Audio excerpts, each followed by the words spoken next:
Get those wallets ready. The Hasbro team's coming for more of your money. The Transformer Hasbro team has been working really hard over the last few weeks, doing a lot of streams, and out of the last one came a big old piece of information.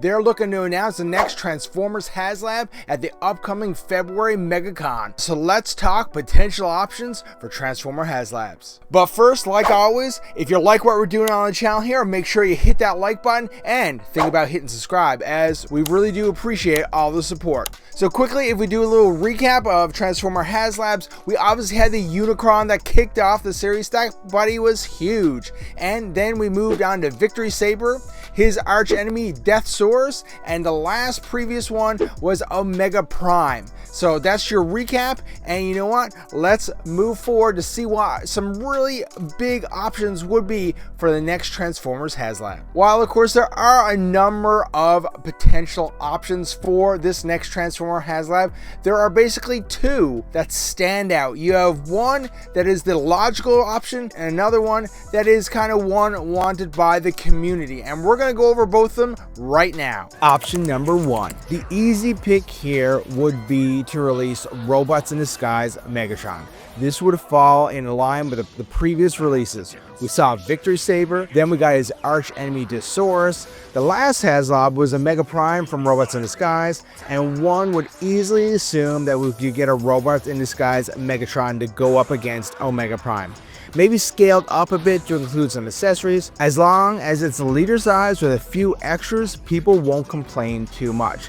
I think this is the safe bet. I think that it's going to get a lukewarm reception similar to Omega Prime, but from a business standpoint, it closes the loop, and I'm sure they will eventually get funded. So that's option number one, and I think it's a solid choice, and if you were a betting person, this would be the leader. Option number two. The more dreamy prediction would be a Transformers animated Omega Supreme arc. I think this would be something that would really get the community excited, and depending on the size and the price, would fund fairly quickly.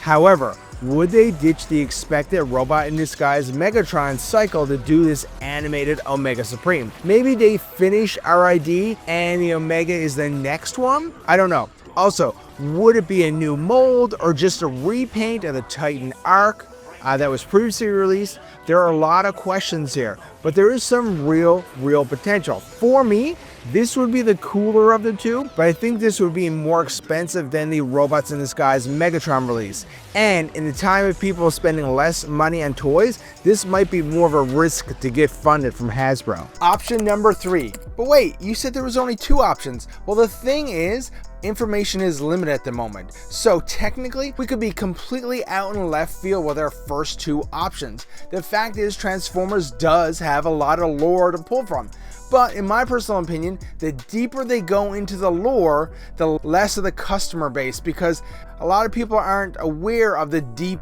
lore of Transformers, so they have to be careful. So could we see a potential maybe non-standard combiner like Leo Kaiser or even King Poseidon make an appearance, something that people would want but necessarily wouldn't thrive at retail? Anyways, so it could be many different options, but we're excited to get more information about this. We'll be back to discuss more about this as we get more information closer to the release of the details in February. So you stay with us. Want to watch another one of our videos? Check out this one here when we talk about the demise of Transformers Reactivate, or why not head over here to maybe check out another great video, such as our latest entry in our ongoing Everything Transformers, Everything G.I. Joe podcast. Keep watching.